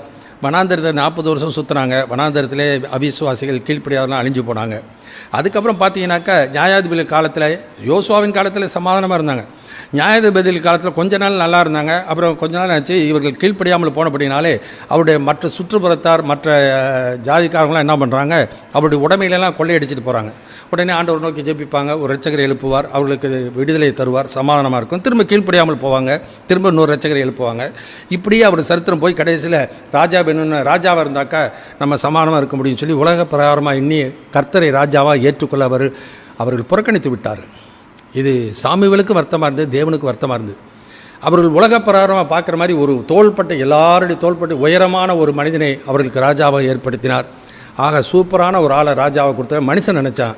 ஆனால் அவன் எவ்வளவு தகுதி இல்லாதவன் என்பதை பிற்காலத்திலே சரித்திரத்திலே சத்தியத்திலே நாம் பார்க்கின்றோம். அதன் பின்னதாக தாவீது வந்தார். தாவீதை ஆண்டவர் உடன்படிக்கை பண்ணினார். அந்த தாவீது வம்சத்தில் தான் ஆண்டவராக இயேசு வருவார் என்று சொல்லி வாக்குத்தத்தத்தை கொடுத்ததை நாம் பார்க்கின்றோம். ஆனால் ராஜாக்கள் நாட்களில் என்னாச்சு, அந்த சாலமோன் நாட்களுக்கு அப்புறம் தேசம் 2ஆக பிரிந்து விட்டது. வடக்கே 10 கோத்திரம் 2 கோத்திரம் என்று சொல்லி. அதற்கப்புறம் அசிரியர்கள் சிறைப்படுத்தி போனாங்க, பாபிலோன் சிறைப்படுத்திட்டு போனாங்க, மேதிய பெர்சியர்கள் சிறைப்படுத்தி கொண்டு போனாங்க. அதுக்கப்புறம் கிரேக்கர்கள் அவர்களை ஆட்கொண்டார்கள். அப்புறம் ரோமர்கள் அவர் ஆட்சி செய்தார்கள். கிபி 70க்கு அப்புறம் பார்த்தீங்கன்னாக்கா முழுவதுமாக அவர்கள் சிதறப்பட்டு போய்விட்டதை பார்க்கிறோம். எனவே சமீப நாட்களில் போன நூற்றாண்டில் பார்க்கும்போது ஹிட்லர் காலத்தில் ஏறக்குறைய 60 லட்சம் யூதர்களை ஹிட்லர் கொல்லுகிறதை நான் பார்க்கிறோம். 60 லட்சம் யூதர்கள் கொல்லப்பட்டார்கள் ஹிட்லருடைய ஆளுகை நாட்களிலே. எனவே அவர்களை உலகத்தில் எந்த இடத்திலே அவர்கள் எந்த ராஜ்யம் எந்த அரசாங்கம் அவர்களை அழிக்க முயற்சித்தாலும் தேவன் அந்த சந்ததியை ஒருபோதும் கைவிடவே இல்லை, கைவிடவும் மாட்டார். ஏன்னாக்கா இந்த நிச்சயம், இந்த நம்பிக்கை பிசாசுக்கு நல்லா தெரியும். ஏன்னா அவர் அந்த ஆபிரகாமுக்கு இந்த வாக்கு பண்ணிட்டார். எனவே நிச்சயமாக ஆபிரகாமுடைய மக்களை கைவிட மாட்டார், அந்த ஆபிரகாம் மக்களை நிச்சயமாக கொண்டு வந்து சேர்ப்பார் என்று பிசாசுக்கு இருந்த நம்பிக்கை கூட இன்றைக்கு ஜனங்களுக்கு இன்றைக்கி இல்லை. ஏன்னா ஒரு முறை ஆண்டவராக இயேசு கிறிஸ்து மரித்து 3 நாள் உயிரோடு எழுந்திருப்பேன்னு சொன்னார். இந்த பரிசேயர் என்ன பண்ணாங்க, ஆண்டவர் இப்படி முன்னாடி சொன்னார், அதனால் ஒருவேளை இந்த சீஷர்கள் அவன் எதிர்பார்க்கல, சீஷர்கள் என்ன பண்ணிடுவாங்க, களவாக கொண்டு போயிடுவாங்க சடலத்தை, அதனால் என்ன பண்ணுங்க, கல்லை புரட்டி அதில் சீல் வைங்க அப்படின்னு. அவன் சீல் வச்சாலும் ஆண்டவராக இயேசு கிறிஸ்து 3ஆவது நாளை சொன்னபடியே உயிரோடு கூட எழுந்தார். எனவே அந்த மனிதனுடைய அதிகாரத்துக்கு ஒருபோதும் செய்ய முடியாது. எனவே தேவ தூதர்கள் அந்த கல்லறையை அதில் கல்லை புரட்டுறாங்க. சில கேலண்டர்லாம் படம் போட்டிருப்பாங்க, அது கல்லை புரட்டினதுக்கப்புறம் ஒரு ஆவி அந்த இதுலேருந்து வெளியில் போகிற மாதிரி. இதெல்லாம் வேதத்துக்கு ஒத்து வராத ஒரு காரியம். கல் உள்ளுக்கு தான் இருந்துச்சு, கல் பூட்டப்பட்டு தான் இருந்துச்சு. ஆனால் ஆண்டவராய் கர்த்தர் சொன்னபடியே உயிர்த்தெழுந்து போய்விட்டார். ஏன்னா எந்த கல்லும் எந்த குகையும் எந்த ரூமும் அவர் உயிர்த்தெழுந்த சரீரத்தை தடுக்க முடியாது, அவரோடு உயிரோடு போய்விட்டார். இந்த தூதர்கள் எதற்காகனா அப்படி சீஷர்கள் போய் கல்லறையில் பார்ப்பதற்காக தான். அந்த கல்லை திறந்து போய் உள்ளுக்கு போய் பாருங்கள், இயேசு அங்கே இல்லை. எனவே ஆண்டவர் சொன்னபடியே 3ஆம் நாள் உயிரோடு இருந்து விட்டார். இனி பிசாசால இயேசு ஒன்றும் செய்ய முடியாது. எனவே அவருக்கு ஒரே வழி சபை தான். எனதான் அக்காலத்தில் எருசலேம் இந்த சபைக்கு மிகுந்த துன்பம் உண்டாயிற்று. அதுக்கப்புறம் இன்றைக்கு வரைக்கும் எல்லா இடங்களிலும் கிறிஸ்தவர்கள் துன்பப்படுத்தப்படுகிறதை நான் பார்க்கிறோம். கிறிஸ்தவர்கள் துன்பப்படுத்தி கொண்டாலும் அவங்க பரலது போய்கிட்டே இருப்பாங்க. ஆனால் யூத ஜனங்களை அழித்து விட்டால் இயேசு இந்த பூமிக்கு வரமாட்டார் என்பதை நன்றாக அறிந்திருந்தார். எனவே அந்த நினைவு நிமித்தம் தான் யூதர்கள் துன்பப்பட. அதை பார்த்து வாசிக்கும் போது எரேமியா தீர்க்கதரிசன புஸ்தகம் எடுத்துக்கொள்வோம். 30ஆம் அதிகாரம் 7வது வசனம் வாசிக்கலாம். எரேமியா தீர்க்கதரிசன புஸ்தகம் 30ஆம் அதிகாரம் 7வது வசனம். ஐயோ, அந்த நாள் பெரியது, அதை போலொத்த நாள் இல்லை. அது யாக்கோபுக்கு இக்கட்டு காலம், ஆனாலும் அவன் அதற்கு நீங்களாகி ரட்சிக்கப்படுவான். இந்த வார்த்தை ரொம்ப ரொம்ப முக்கியம். ஐயோ, அந்த வசனத்தை நாளை கவனிப்போம். ஐயோ, அந்த நாள் பெரியது, அதை போலொத்த நாள் இல்லை. அது யாக்கோப்புக்கு இக்கட்டு காலம். அது மாத்திரமல்ல, அந்த நாட்களுக்கு என்ன பண்ணுறான், அவன் அந்த நாட்களுக்கு நீங்களாக்கி என்ன பண்ணப்படுவானா, ரட்சிக்கப்படுவான். எனவே எப்படி யூத ஜனத்தை மாம்ச பிரகாரமாக, உலக பிரகாரமாக, சரீர பிரகாரமாக, ஃபிசிக்கலாக எப்படி ஆண்டவர் அந்த ஜனங்களை தப்புவிப்பாரோ, அதை காட்டிலும் அதிகமாக அவருடைய இரத்தத்தினாலே மீட்டெடுக்கப்பட்ட சபையையும் அவர் தப்புவிக்க அவர் வல்லவராக இருக்கிறார். 1 தெசலோனிக்கேயர் புஸ்தகம் 1ஆம் அதிகாரம் 10வது வசனத்தில் வாசிக்கிறோம். இப்படி 1 தெசலோனிக்கேயர் புஸ்தகம் 1ஆம் அதிகாரம் 10வது வசனத்தில் இப்படி வாசிக்கிறோம். அவர் மரித்தோரிலிருந்து எழுப்பினவரும் இனி வரும் கோபாக்கினேன் என்று நம்மை நீங்களாக்கி ரட்சிக்கிறவருமாய் இருக்கிற அவருடைய குமாரனாகிய இயேசு பரலோகத்திலிருந்து வருவதை நீங்கள் எதிர்பார்த்து கொண்டிருக்கிறதையும் அறிவிக்கிறார்களே. அதான் நல்லா தெரிஞ்சுக்கணும். மாம்ச பிரகாரமாக இருக்கிற இன்னும் இயேசுவை ஏற்றுக்கொள்ளாத அந்த சந்ததியை ஆண்டவர் சொன்ன வாக்கு தத்தத்தின்படியே அந்த சந்ததியை காப்பாற்றுவேன் என்று சொல்லி ஆண்டவர் உறுதியான வைராக்கியத்தோடு இருக்கிற தெய்வம் அவர்களை இந்த நாட்களிலே உபத்திரவ காலத்தில் தப்புவிப்பார் என்றால் அவருடைய இரத்தத்தினாலே மீட்டெடுக்கப்பட்டு அவருக்கு சொந்தமாக இருக்கிற ஜனத்தை அதிலும் அதிகமாக ஆண்டவர் அவர் தப்பிவிக்க அவர் வல்லவராய் இருக்கிறார். எனவே எரேமியா 30:7 மறுபடியும் நாம் கவனிப்போம். எரேமியா 30:7 அந்த வாசிக்கிறோம். ஐயோ, அந்த நாள் பெரியது, அதை போலொத்த நாள் இல்லை. அது யாக்கோப்புக்கு இக்கட்டு காலம், ஆனாலும் அவன் அதற்கு நீங்களாக்கி ரட்சிக்கப்படுவான். ஆனாலும் அந்த யாக்கோப் என்பது அந்த 12 கோத்திரம் யூத மக்களை குறித்து வாசிக்கிறோம். நீங்களாக்கி அவன் விடுவிக்கப்படுவான், ரட்சிக்கப்படுவான். அதே விதமாக தான் தேவன் தம்முடைய இரத்தத்தினால் மீட்டெடுக்கப்படைஞ்ச ஜனத்தையும் அவர் தப்புவிக்க வல்லவராக இருக்கார். அதனால் ஆண்டவர் எஸ்கேப் பண்ணி கொண்டு போயிடுவார். ஏன்னாக்கா உபத்திர காலத்தில் தண்டிக்கப்பட்டார். கோபாக்கினை நாள் என்பது கடைசியில் வரப்போகிறது. அந்த உபத்திரத்துடைய கடைசி நாட்களில் அது வரப்போகுது, 7 வருஷத்தினுடைய இறுதி நாட்களில். அதற்கு முன்னதாக இஸ்ரேல் ஜனங்கள் மனம் திரும்பியானும் உலகம் முழுசும் அந்த சத்திய சுவிசேஷமான சாட்சி அறிவிக்கப்படும். அதன் பின்னதாக தான் முடிவு வரும் என்று சொல்லி, யுகத்துக்கு முடிவு வரும் என்று சொல்லி ஆண்டவராகிய இயேசு கிறிஸ்து தெளிவாக அந்த 24:16 வசனத்தை சொல்லிட்டார். அது மாத்திரமல்ல, அந்த யுகத்தின் முடிவை குறித்து நாம் வாசிக்கும் பொழுது சுவிசேஷம் வெளிப்படுத்தல் 14:6-7 வசனம் வாசிக்கிறோம். ராஜ்யத்தின் சுவிசேஷம் உலகம் எத்தீசிலும் பிரசங்கிக்கப்படும், அதன் பின்னதாக முடிவு வரும் என்று சொன்னது போல அந்த ஒரு தூதன் உலகத்தில் இருக்கிற அவ்வளவு ஜனக்கூட்டத்திற்கும் ஜாதி ஜனம் வாசிக்கலாம். 14:6-7. பின்பு வேறொரு தூதன் வானத்தின் மத்தியிலே பறக்க கண்டேன். அவன் பூமியில் வாசம் பண்ணுகிற சகல ஜாதிகளுக்கும், கோத்திரத்தாருக்கும், பாஷைக்காரருக்கும், ஜனக்கூட்டத்தாருக்கும் அறிவிக்கத்தக்கதாக நித்திய சுவிசேஷத்தை உடையவனாயிருந்து மிகுந்த சத்தமிட்டு, தேவனுக்கு பயந்து அவரை மகிமைப்படுத்துங்கள், அவர் நியாய தீர்ப்பு கொடுக்கும் வேளை வந்தது, வானத்தையும் பூமியையும் சமுத்திரத்தையும் நீரூற்றுகளையும் உண்டாக்கினவரையே தொழுது கொள்ளுங்கள் என்று கூறினான். எனவே அங்கே வாசிக்கிறோம், நியாய தீர்ப்பு கொடுக்கும் நாள் வந்து விட்டது சொல்றாங்க. அதுக்கு முன்னாடி நியாய தீர்ப்பு வரல, அதுக்கு முன்னாடி வரப்போறது இல்லை. உபத்திரவங்கள் வரும். உபத்திரவம் என்பது உலக பிரகாரமாக எல்லா கன்றியும் கிறிஸ்து இயேசுவுக்குள் தேவ பக்தியை நடக்க மனதாக இருக்கிற யாவரும் துன்பப்படுவார்கள். என்ன பெரிய உபத்திரவம் வரப்போகுது இன்றைக்கு? என்ன உபத்திரவனாக்கா யார்? ஏன்னாக்கா சுகபோகமாகவே வாழணும்னு ஆசைப்பட்ட ஒரு மக்கள் போதனைகள்லாம் இன்றைக்கி கேட்டு கேட்டு இன்றைக்கி ஒருத்தர் நம்மளை ஒன்றும் செய்ய மாட்டாங்க. வசனம் நல்லா ஒரு கணத்தில் இருந்தால் மறு கணத்தில் உங்களுக்கு ஜெயபாலயங்களை ஒப்பு கொடுப்பார்கள். ஆதி திருச்சபையில் இருந்த சபைக்கு துன்பம் உண்டாயிற்று. ஆண்டவர் சொல்கிறார், என்னிடத்தில் சமாதானம் உண்டாயிட்டு இவங்களுக்கு சொன்ன உலகத்தில் உங்களுக்கு உபத்திரம் உண்டு, ஆனாலும் திடன் கொள்ளுங்கள்னு சொல்கிறாங்க. இதெல்லாம் ஃபிசிக்கல் சஃபரிங்ஸ், இதெல்லாம் வரதான் செய்யும். ஆனால் நாம் இந்த உலகத்தில் சுகபோகமாக வாழ்வதற்காக இயேசு ஏற்றுக்கொள்ளவில்லை. நித்தியத்திற்காக, நித்திய மகிமைக்கு தான் கர்த்தர் அழைத்திருக்கிறார். பரம அழைப்புக்கு பங்குள்ளவர்களாய் நாம் இருக்கிறோம். எனவே இதுக்கெல்லாம் நம்ம தப்பிச்சுக்குவோம் அப்படின்னு சொல்லி ஒரு பொய்யான ஒரு காரியத்தை நாம் ஒருபோதும் ஏற்றுக்கொள்ளக்கூடாது. அப்படி வசனத்தில் அந்த மாதிரி இல்லை.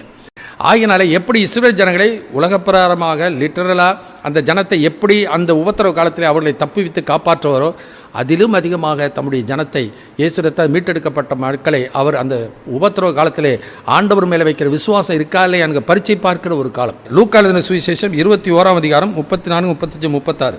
உங்கள் இருதயங்கள் பெருந்திண்டியினாலும் வெறியினாலும் லௌகீக கவலைகளினாலும் பாரமடையாத படிக்கும் நீங்கள் நினையாத நேரத்தில் அந்த நாள் உங்கள் மேல் வராத படிக்கும் எச்சரிக்கையாயிருங்கள். பூமியில் எங்கும் குடியிருக்கிற அனைவர் மேலும் அது ஒரு கண்ணியை போல வரும், ஒரு பொறியை போல, ஒரு ட்ராப் போல அது திடீர்னு வரும். ஆகையால் இனி சம்பவிக்க போகிற இவைகளுக்கெல்லாம் நீங்கள் தப்பி மனுஷகுமாரனுக்கு முன்பாக நிற்க பாத்திரவான்களாய் எண்ணப்படுவதற்கு எப்பொழுதும் ஜெபம் பண்ணி விழித்திருங்கள் என்றார் என்று லூக்கால வாசிக்கிறோம். இதே இது காரியம் 1 தெசலோனிக்க புத்தகத்தில் பவுல் என்ற பக்தன் சொல்லும் பொழுது 3ஆம் அதிகாரம் கடைசி 3 வசனம் 11, 12, 13.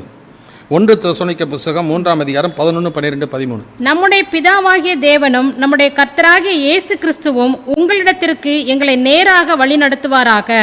நாங்கள் உங்களிடத்தில் வைத்திருக்கிற அன்பு கொப்பாய் நீங்களும் ஒருவரிடத்தில் ஒருவர் வைக்கும் அன்பிலும் மற்ற எல்லா மனுஷரிடத்தில் வைக்கும் அன்பிலும் கர்த்தர் உங்களை பெருகவும் நிலைத்தோங்கவும் செய்து இவ்விதமாய் நம்முடைய கர்த்தராகிய இயேசு கிறிஸ்து தமது பரிசுத்தவான்கள் அனைவரோடும் கூட வரும்போது, வார்த்தை நல்லா கவனிக்கணும், பரிசுத்தவான்களோடு கூட அவர் வரும்போதுனாக்க அங்கே இவர்கள்லாம் கிறிஸ்துவுக்குள் உயிர்ப்பிக்கப்பட்டவர்கள். அதான் 4ஆம் அதிகாரத்தில் அவர்கள் முந்தி உயிர்ப்பிக்கப்படுவார்கள் என்று அங்கே சொல்லுகிறதை பவுல் தெசலோனிக்கேயர் சொல்கிறதை பார்க்கிறோம். கிறிஸ்துவுக்கு மரித்தவர்கள் முன்பு உயிர்த்தது, நமக்கு முன்னதாக அவங்க உயிரோடு எழுந்திருப்பார்கள். அந்த பரிசுத்தவான்கள் அனைவரோடு கூட அவர் வரும்பொழுது நீங்கள்னாக்கா உயிரோடு இருக்கிற அந்த கிறிஸ்தவர்களை பார்த்து, விசுவாசிகளை பார்த்து சொல்லப்படுகிற வார்த்தை, நீங்கள் நம்முடைய பிதாவாகிய தேவனுக்கு முன்பாக பிழையற்ற பரிசுத்தமுள்ளவர்களாக இருக்கும்படிக்கு உங்கள் இருதயங்களை ஸ்திரப்படுத்துவாராக. எனவே அந்த நாளிலே நாம் நம்மை ஆயத்தப்படுத்திக் கொள்வது அவசியம். எனவே தான் இந்த இஸ்ரவேல் ஜனங்களுக்கு ஆண்டவர் இங்கே சொல்லும் பொழுது அந்த நாட்கள் அந்த வசனத்தில் தொடர்ந்து சொல்லுகிறதை நான் பார்க்கிறோம். 24ஆம் அதிகாரத்தில் மத்திய 24 எடுத்துக்கொள்வோம். 17ஆம் வசனத்தை வாசிக்கலாம். அந்நாட்கள் குறைக்கப்படாதிருந்தால் ஒருவனாகிலும் தப்பி போவதில்லை. இந்த வசனத்தை வாசிக்கும். அப்போ அந்த நாட்கள் குறைக்கப்படணும். ஏன் குறைக்கப்படுறது? காரணம் என்ன? குறைக்கப்படாவிட்டால் யூத ஜனங்கள் முழுவதுமாக பிசாசானவன் என்ன பண்ணுவான்?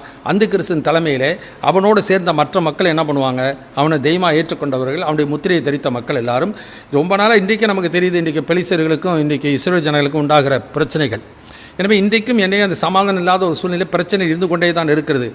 இந்த சம்பவம் நடக்கும் பொழுது, பாலக்கும் அருவருப்பு பரிசுத்தத்தில் நிற்க காணும் பொழுது என்ன பண்ணுவாங்க? யூதர்கள் எல்லாரும், ஆண்டவர் மேலே நம்பிக்கை வைத்த மக்கள் எல்லாரும் அவர்கள் திகிலடைந்து, அவர்கள் வாழ்க்கையில் எதிர்பாராத ஒரு காரியம் வரும்பொழுது என்ன செய்வதென்று திகைத்து. ஏன்னாக்கா ஏறக்குறைய நான் 2000 வருஷமாக அங்கே இயேசுக்கு சொந்த காலத்தில் மாத்திரமல்ல, மோசே காலத்திலிருந்து ஆண்டவர் எதிர்பார்த்து கொண்டே இருக்கிறாங்க. தாவீதுக்கு அப்புறம் அப்படியே சமாதானம் இல்லாத சூழ்நிலையே போயிடுச்சே. அதனால் இந்த நல்ல ஒரு கோயில் கட்டணும், 3 வருஷம் அப்படியே போய்கிட்டு இருந்துச்சு, இப்போ திடீர்னு ஒரு நிலைமை வந்துடுச்சு அப்படின்னோடனே அவங்க என்ன பண்ணுவாங்க? திகிலடைவார்கள். கலங்கி போயிருக்கிற ஒரு சூழ்நிலை. யாக்கோப்புக்கு இக்கட்டான ஒரு காலம். அந்த இக்கட்டான காலத்தில் தான் உலகம் உண்டானது முதல் இதுவரைக்கும் சம்பவித்திராததும் இனிமேலும் சம்பவியாத உபத்திரமும் அந்த நாட்களில் உண்டாயிருக்கும். ஆனால் பிசாசனம் என்ன பண்ணுவான்? அந்த கிறிஸ்துவனை வைத்து கொண்டு எப்படியாச்சும் அந்த ஜனங்களை அழிப்பதற்கு அவளை தேடி எங்கெல்லாம் அவன் தப்பிச்சு போகிறானோ அவங்களெல்லாம் எப்படியாச்சும் அழிக்கணும்னு முயற்சிப்பான். ஆனால் ஆண்டவர் என்ன பண்ணுவாராம்? வெளிப்படுத்தும் விசேஷம் எடுத்துக்கொள்வோம். 12ஆம் அதிகாரம் 13 17 வசனம் நல்லா கவனிப்பு. வெளிப்படுத்தல் 12ஆம் அதிகாரம் 13 17 வசனம். வலு சர்ப்பமானது தான் பூமியிலே தள்ளப்பட்டதை அறிந்து அந்த ஆண் பிள்ளையை பெற்ற ஸ்திரீயை துன்பப்படுத்தினது. ஸ்திரீயானவள் அந்த பாம்பின் முகத்திற்கு விலகி ஒரு காலமும் காலங்களும் அரை காலமும் போஷிக்கப்படத்தக்கதாய் வனாந்தரத்தில் உள்ள தன் இடத்திற்கு பறந்து போகும்படி பெருங்கழுகின் 2 சிறகுகள் அவளுக்கு கொடுக்கப்பட்டது. அப்பொழுது அந்த ஸ்திரீயை வெள்ளம் கொண்டு போகும்படிக்கு பாம்பானது தன் வாயிலிருந்து ஒரு நதி போன்ற வெள்ளத்தை அவளுக்கு பின்னாக ஊற்றிவிட்டது. பூமியானது ஸ்திரீக்கு உதவியாக தன் வாயை திறந்து வலு சர்ப்பம் தன் வாயிலிருந்து ஊற்றின வெள்ளத்தை விழுங்கினது. அப்பொழுது வலு சர்ப்பமானது ஸ்திரீயின் மேல் கோபம் கொண்டு தேவனுடைய கற்பனைகளை கைக்கொள்ளுகிறவர்களும் இயேசு கிறிஸ்துவை குறித்து சாட்சியை உடையவர்களுமாகிய அவருடைய சந்ததியான மற்றவர்களுடனே யுத்தம் பண்ண போயிற்று. என்ன நடக்குது? அந்த இஸ்ரவேல் ஜனங்களை லிட்டரலாக ஃபிசிக்கலாக ஆண்டவர் என்ன பண்ணுகிறார்? அவளை அழிக்கணும் பிசாசு அவனை எத்தனித்து அவர்களை கொண்டு போகும்பொழுது கர்த்தர் அந்த இஸ்ரவேல் ஜனங்களை காப்பாற்றி விடுகிறார். இப்போ அவங்களை அழிக்க முடியல. அவனுக்கு கோபம் ஆத்திரம் என்ன வந்துருச்சுனாக்கா, அந்த அவர்களுடைய சந்ததி, அந்த சந்ததி யார்? கலாத்தியருக்கு நிருபம் வாசிக்கும் பொழுது 3ஆம் அதிகாரத்தை எடுத்துக்கொள்வோம். கலாத்தியருக்கு நிருபம் 3ஆம் அதிகாரம் 15வது வசனத்திலிருந்து 14வது வசனத்திலிருந்து வாசிக்கலாம். ஆபிரகாமுக்கு உண்டான ஆசீர்வாதம் கிறிஸ்து இயேசுவினால் புறஜாதிகளுக்கு வரும்படியாகவும் ஆவியை குறித்து சொல்லப்பட்ட வாக்குத்தத்தத்தை நாம் விசுவாசத்தினாலே பெரும்படியாகவும் இப்படியாயிற்று. சகோதரரே, மனுஷர் முறைமையின்படி சொல்லுகிறேன், மனுஷர்களுக்குள்ளே உறுதி பண்ணப்பட்ட உடன்படிக்கையை ஒருவனும் தள்ளுகிறதும் இல்லை, அதனோடே ஒன்றையும் கூட்டுகிறதும் இல்லை. ஆபிரகாமுக்கும் அவனுடைய சந்ததிக்கும் வாக்குத்தத்தங்கள் பண்ணப்பட்டன. சந்ததிகளுக்கு என்று அநேகரை குறித்து சொல்லாமல் உன் சந்ததிக்கு என்று ஒருவனை குறித்து சொல்லியிருக்கிறார். அந்த சந்ததி கிறிஸ்துவே. எனவே அந்த சந்ததி கிறிஸ்துவே. எனவே தான் ஆபிரகாமுக்குள்ளே சகல ஜாதிகளும் ஆசீர்வதிக்கப்படும் என்று சொன்னார். எனவே லிட்டரலாக அந்த யூத ஜனங்களை அவர்களை காப்பாற்றுகிறது மாத்திரமல்ல, இப்போ மீதம் இருக்கிற அவருடைய சந்ததியாகிய மற்ற கிறிஸ்தவர்களை என்ன பண்ண ஆரம்பிப்பான்? அழிப்பதற்கு அவனுக்கு, அதாவது ஆத்திரம் கோபம் அவன் வந்த நிலைமையில் என்ன சரி சரின்னு சொல்ல முடியாமல் இப்போ இவர்களை அழிக்க என்ன பண்ணுவான்? கிறிஸ்தவர்களை, உலகத்தில் இருக்கிற கிறிஸ்தவர்களெல்லாம் துன்பப்படுத்தி அவளை அழிக்க அவன் கடைசியாக அவன் எத்தனிக்கிற காரியத்தை தான் இங்கே வாசிக்கிறோம். அதனால தான் வாசிக்கும் பொழுது ஆண்டவராய் கர்த்தர் இந்த கடைசி நாட்களிலே வாழ்ந்து கொண்டிருக்கிற நம்முடைய வாழ்க்கையிலே நம் விசுவாசத்தை நாம் காத்துக்கொள்ளுதல் மிக மிக முக்கியம். அதனால தான் லூக்கா 18:8 சொல்ற, மனுஷகுமாரன் பூமியில் வரும்பொழுது விசுவாசத்தை காண்பாரோ. இதெல்லாம் கோபாக்கினை காலமல்ல, உபத்திரவ காலங்கள். இது உபத்திர காலத்தை தான் குறித்து சொல்லும்பொழுது உலகம் உண்டானது முதல் இதுவரைக்கும் சம்பவித்திராத உபத்திரவம். அது யாக்கோப்புக்கு இக்கட்டு காலம். ஆனால் அந்த நாட்களிலே ஆண்டவர் என்ன பண்ணுறார்? இந்த தெரிந்து கொள்ளப்பட்ட இந்த யூத மக்களை ஆண்டவர் என்ன பண்ணுகிறார்?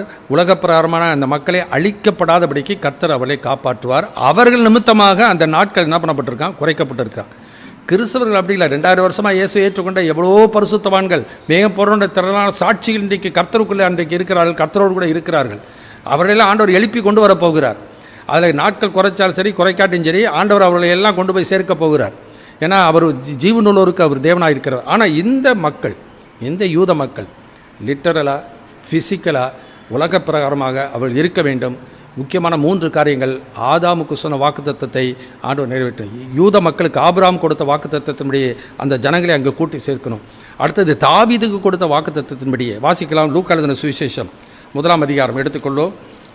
லூக்கா எழுதின சுவிசேஷம் 1ஆம் அதிகாரத்தில் நான் வாசிக்கும் பொழுது அங்கே கப்ரியேல் தூதன் மரியாளிடத்தில் வந்து சொல்லும்போது 31வது வசனத்தை வாசிக்கலாம். இதோ நீ கர்ப்பவதியாகி ஒரு குமாரனை பெறுவாய், அவருக்கு இயேசு என்று பெயரிடுவாயாக. அவர் பெரியவராயிருப்பார், உன்னதமானவருடைய குமாரன் எனப்படுவார். கர்த்தராகிய தேவன் அவருடைய பிதாவாகிய தாவீதின் சிங்காசனத்தை அவருக்கு கொடுப்பார். அவர் யாக்கோபின் குடும்பத்தாரை என்றென்றைக்கும் அரசாளுவார். அவருடைய ராஜ்யத்திற்கு முடிவிராது என்றான். எனவே அந்த யூத மக்கள் உலக பிரகாரமாக அரசியல் ரீதியாக மாம்ச பிரகாரமாக இருந்தாக வேண்டியது மிக மிக அவசியம். ஆயினால்தான் இவைகள்லாம் சம்பவிக்குமெனே இந்த சந்ததி ஒளிந்து போகாது என்று சொல்லி அதே 24ஆம் அதிகாரத்தில் சொல்லும் பொழுது அதே வாசிக்கும் பொழுது 34வது வசனத்தில் வாசிக்கிறோம். இவைகள் எல்லாம் சம்பவிக்கும் முன்னே இந்த சந்ததி ஒளிந்து போகாதென்று மெய்யாகவே உங்களுக்கு சொல்லுகிறேன். அதனால இந்த சந்ததி இயேசு ஏற்றுக்கொண்ட மக்களாக இருந்தாலும் அவர்களுக்கு இனிமே வந்து பிசாசு அழிக்க முடியாது. சரீரபரமான அழிவு கொண்டாடலாம். ஆனால் உங்கள் சரீரத்தை அழிக்கிறவர்களுக்கு நீங்கள் பயப்படாமல் ஆத்மாவின் சரீரத்தின் நரகத்தில் அழிக்கவல்லவருக்கே பயப்படுங்கள். கிறிஸ்தல் வேணால் ஃபிசிக்கலாக அழிக்கலாம். ஆனால் யூத மக்களை ஃபிசிக்கலாக லிட்டரலாக அரசியல் ரீதியாக ஒருபோதும் அழிக்கப்படுவதற்கு ஆண்டவர் இடம் கொடுக்க மாட்டார். ஏன்னா அவர் சொன்ன வாக்குத்தத்தத்தை அவர் நிறைவேற்றி ஆகணும். ஆயினால் தான் தெரிந்து கொள்ளப்பட்ட நிமித்தமோ இந்த இடத்துல அந்த பின்னணியில் தான் நான் பார்க்கணும். தெரிந்து கொள்ளப்பட்ட நிமித்தமோ அந்த நாட்கள் குறைக்கப்பட்டிருக்கிறது. குறைக்கப்படாதிருந்தால் ஒருவன் கூட என்ன பண்ணுவதுனா தப்பித்து கொள்வதில்லை. எனவே தெரிந்து கொள்ளப்பட்ட அந்த யூத மக்கள் நிமித்தமாய் ஆண்டவர் அவளை என்ன பண்ணுவாரோ அந்த நாட்களை குறைத்திருக்கிறார் என்று சொல்லி நான் பார்க்கிறோம். எனவே இன்றைக்கு நான் பார்க்கிற அந்த காரியம் என்ன? மத்தேயு 24ஆம் அதிகாரத்தில் 3 கேள்வி கேட்கிறாங்க. இவைகள் எப்பொழுது சம்பவிக்கும்? இந்த தேவாலயம் எப்பொழுது இடிக்கப்பட்டு போகும்? ஆண்டவரே உங்களுடைய வருகைக்கு அடையாளம் என்ன? 3வது காரியம் அங்கே சொல்லும்போது இந்த யுகத்துக்கு முடிவு எப்போ உண்டாகும்? எனவே யுகம் வந்து இப்போ கிருபையின் காலம் முடிஞ்சிடும். கிருபையின் காலம் முடிஞ்சதுக்கப்புறம் உபத்திர காலம். கிருபையின் காலம் 2000 வருடம்னு சொல்கிறாங்க. உபத்திர காலம் 7 வருஷன்றாங்க. திரும்ப 1000 வருடம் ரசித்து 1000 வருஷன்றாங்க. இவர்கள் இஷ்டத்துக்கு ஒருபோது வருஷங்களை கணக்கு யுகங்களாம் போடுகிறது இல்லை. எல்லா மக்களும் ஆபேலிலிருந்து எல்லா மக்களும் கடைசி வரைக்கும் கிருபையினால தான் ரசிக்கப்படுறாங்க. அவர்கள் செய்கிற செய்கைகளினாலே ஒருபோதும் அவர்கள் ரசிக்கப்படலை. ஆபேல் ரசிக்கப்பட்டான், ஏனெனில் தேவன் மேலே வைத்த விசுவாசம். அதனால் அவன் காணிக்கை குறித்து சாட்சி கொடுக்கிறார். ஆபேலை குறித்து அவனுடைய காணிக்கை சாட்சி. ஏனோக்கு தேவன் மேலே வைத்த விசுவாசம், நோவா தேவன் மேலே வைத்த விசுவாசம், ஆபிரகாம் தேவன் மேலே வைத்த விசுவாசம். அதனால தான் வாசிக்கும் பொழுது கிரியை செய்கிறவனுக்கு வருகிற கூலி கிருபை என்று எண்ணப்படாமல் கடன் எண்ணப்படும். ஜெபிக்க வேண்டியது நம்முடைய கடமை, ஊழிய செய்ய வேண்டியது கடமை, துதிக்க வேண்டியது நம்முடைய கடமை, வேதத்தை வாசிக்க வேண்டியது நம்முடைய கடமை, உலகத்தில் போய் இயேசுவை பற்றி சாட்சி சொல்ல வேண்டியது நம்முடைய கடமை, வசனங்களுக்கெல்லாம் கீழ்ப்படி வேண்டியது நம்முடைய கடமை. இவைகளை செய்கிறதுனாலே ஆண்டவர் நம்ம ரட்சிப்பார் என்று செய்கைகளை கிரிகளை நம்பி நாம் போகக்கூடாது. ரோமர் 9:16 வாசிக்கிறோம். விரும்புகிறவனாலும் அல்ல, ஓடுகிறவனாலும் அல்ல, இறங்குகிற தேவனாலே ஆகும். எனவே தேவன் மேலே வைக்கிற அந்த விசுவாசம், தேவ பயமும் தான் ஆண்டவருக்கு தாழ்த்துகிற ஒரு நிலைமை தான். ஆண்டோடைய கிருபையை அவர்கள் பெற்றுக்கொள்கிறார்கள். கிருபையினால தான் ரட்சிக்கப்படுகிறார்கள். எனவே இன்றைக்கு நம்முடைய வாழ்க்கையில் இந்த காரியங்களை நாம் சிந்தித்து பார்த்து இதே சம்பவம் இந்த பின்னணியிலே தான் நான் பார்க்கணும். இதே சம்பவத்தை குறித்து மார்க் 13ஆம் அதிகாரத்தில் சொல்கிறார், லூக்கா 17ஆம் அதிகாரத்தில், லூக்கா 21ஆம் அதிகாரத்தில் மற்றும் பேதுரு 2 நிருபத்தில் எழுதுகிறார். இதெல்லாம் வாசிக்கிறோம். ஆனால் இந்த பின்னணியை நாம் பார்த்து கொள்வோம். ஆண்டவர் வருகைக்கு நாம் ஆயத்தப்பட எந்த சூழ்நிலை எந்த உபத்திரவத்திலும் ஆண்டவர் நம்மை தப்புவிக்க அவர் வல்லவர். எனவே அந்த வசனத்தில் வாசிக்கும் பொழுது இனி வரும் கோபாக்கினை நின்று தான் மீன்களாக்கி ரட்சிப்பார் ஒழிய சொல்லுகிறார் ஒழிய உபத்திரவத்திலிருந்து ரட்சிப்பார்னு சொல்லலை. ஏன்னா இப்போ வெளிப்படுத்த விசேஷம் 1ஆம் அதிகாரத்தில் அங்கே வாசிக்கும் பொழுது அந்த யோவான் எழுதும்போது 1ஆம் அதிகாரத்தில் நான் வாசிக்கிறோம், 9ஆம் வசனத்தில் வாசிக்கிறோம். உங்கள் சகோதரனும் இயேசு கிறிஸ்துவின் நிமித்தம் வருகிற உபத்திரவத்திற்கும் அவருடைய ராஜ்யத்திற்கும் அவருடைய பொறுமைக்கும் உங்கள் உடன் பங்காளனுமாயிருக்கிற யோவானாகிய நான் தேவ வசனத்தின் நிமித்தமும் இயேசு கிறிஸ்துவை பற்றிய சாட்சியின் நிமித்தமும் பத்மோ என்னும் தீவிலே இருந்தேன். இந்த யோவானை குறித்து எல்லாருக்கும் தெரியும். மற்ற எல்லாரும் உபத்திரவத்திலே வெட்டப்பட்டு மரித்தார்கள், எப்படியோ அவர்களை கொண்டார்கள். ஆனால் யோவான் மட்டும்தான் இயற்கையான ஒரு மரணத்தை அடைந்தார். நல்லா கவனிக்கணும். அந்த யோவான் சொல்லுகிறார், அந்த வசனத்தை மறுபடியும் கவனிக்கணும். உங்கள் சகோதரன் யாரை குறித்தது? இது 7 சபைகளுக்கு எழுதுகிற நிருபம். ஆவியானவர் எல்லா சபைகளுக்கு எழுதுகிற நிருபம் தான் 7 பேருக்கு அந்த 7 பேருக்கு எழுது என்று சொல்லி அனுப்புகிறார். எனவே அந்த சகோதரரோடு கூட தன்னை சேர்த்துக்கொண்ட உங்கள் சகோதரனும் இயேசு கிறிஸ்துவின் நிமித்தம் வருகிற இயேசு கிறிஸ்து வருகிற நிமித்தம் வருகிற உபத்திரவத்திற்கும் அவருடைய ராஜ்யத்திற்கும் அவருடைய பொறுமைக்கும் உங்கள் உடன் பங்காளி என்று சொல்லுகிறார். எனவே இதெல்லாம் அவங்களுக்கு தான் அந்த பங்கு, அவங்க தான் பாடுபடணும். ஆதி அப்போஸ்தலர்கள் 300 வருஷம் துன்பப்பட்டாங்க, அது அவங்களுக்கு தான், நமக்கெல்லாம் அது இல்லை. இவ்விதமான ஒரு போலியான பொய்யான செய்தியை நற்செய்தியாக சொல்லுகிறது என்பது சத்துருடைய கொள்கை. அதனால தான் வாசிக்கிறோம், சர்ப்பமானது தன்னுடைய தந்திரத்தினால் ஏவாளை வஞ்சித்தது போல உங்கள் மனமும் கிறிஸ்துவை பற்றி உண்மையிலிருந்து விலகும்படி கெடுக்கப்படுவோம் என்று அஞ்சுகிறேன் என்று சொல்லுகிறார். எனவே அவர்களும் அபிஷேகம் பெற்றவங்க தான், அவங்களும் ரசிக்கப்பட்டவங்க தான், அவர்களும் ஊழியர்கள் தான். அவங்க மட்டும் பாடுபட்டு அவங்கெல்லாம் உபத்திரவங்களை சகித்தாரலாம். எபிரேயருக்கு நிருபத்தில் வாசிக்கும் பொழுது 11ஆம் அதிகாரத்தை எடுத்துக்கொள்வோம். எபிரேயருக்கு எழுதின நிருபம் 11ஆம் அதிகாரத்தில் நான் வாசிக்கும் பொழுது 35வது வசனத்திலிருந்து வாசிக்கலாம். ஸ்திரீகள் சாக கொடுத்த தங்களுடையவர்களை உயிரோடு எழுந்திருக்க பெற்றார்கள். வேறு சிலர் மேன்மையான உயிர்த்தெழுதலை அடையும்படிக்கு விடுதலை பெற சம்மதியாமல் பாதிக்கப்பட்டார்கள். வேறு சிலர் நிந்தைகளையும் அடிகளையும் கட்டுகளையும் காவலையும் அனுபவித்தார்கள். கல்லறியுண்டார்கள், வாளால் அறுப்புண்டார்கள், பரீட்சை பார்க்கப்பட்டார்கள், பட்டயத்தினாலே வெட்டப்பட்டு மரித்தார்கள். செம்மறியாட்டு தோள்களையும் வெள்ளாட்டு தோள்களையும் போர்த்து கொண்டு திரிந்து குறைவையும் உபத்திரவத்தையும் துன்பத்தையும் அனுபவித்தார்கள். உலகம் அவர்களுக்கு பாத்திரமாய் இருக்கவில்லை. அவர்கள் வனாந்தரங்களிலேயும் மலைகளிலேயும் குகைகளிலேயும் பூமியின் வெடிப்புகளிலேயும் சிதறுண்டு அலைந்தார்கள். இவர்கள் எல்லாரும் விசுவாசத்தினாலே நற்சாட்சி பெற்றும் வாக்குத்தத்தம் பண்ணப்பட்டதை அடையாமற் போனார்கள். அவர்கள் நம்மை அல்லாமல் பூரணராகாத படிக்கு விசேஷித்த நன்மையானதொன்றை தேவன் நமக்கென்று முன்னதாக நியமித்திருக்கிறார். விசேஷமான காரியம் என்ன? அது விசேஷித்த உடன்படிக்கை, விசேஷித்த வாக்குத்தத்தம். எனவே இதெல்லாம் ஆண்டவர் புதிய ஏற்பாட்டில் இயேசுக்கு அப்புறம் கொடுத்தது. அவர்கள் நம்மை இல்லாமல் அவர்களும் பூரணராக முடியாது, அவர்கள் இல்லாமல் நம்மளும் பூரணமாக முடியாது. அதனால தான் வேதத்தில் வாசிக்கும் பொழுது மேகம் போன்ற இத்தனை திரளான சாட்சிகள் ஆபேலிருந்து அங்கே ஆவியானவர் எழுதி வைத்திருக்கிறத நான் பார்க்கிறோம்.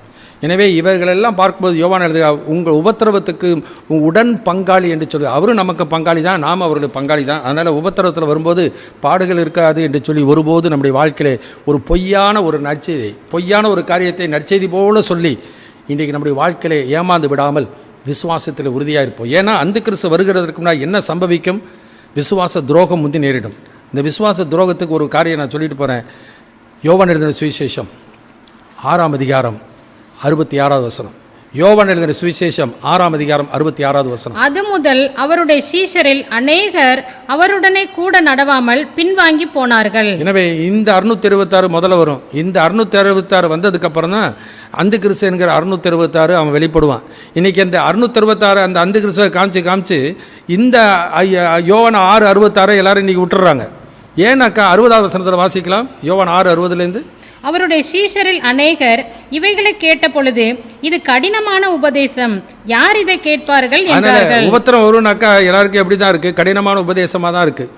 ஆனால் கடினமான உபதேசம் என்று சொல்லி ஆண்டவருடைய வாழ்க்கையில் என்ன பண்ணுறாங்க, சுகபோகமாக வாழணும், சுபிச்சமாக வாழணும் என்று சொல்லி எதிர்பார்க்கிற மக்கள் எல்லாரும், அப்படிப்பட்ட நற்செய்தியை கேட்ட மக்கள் எல்லாரும் என்ன பண்ணுவாங்க, அந்த நாட்களிலே ஏமாந்து போவார்கள், விசுவாசத்திட்டு விலகி போவார்கள்.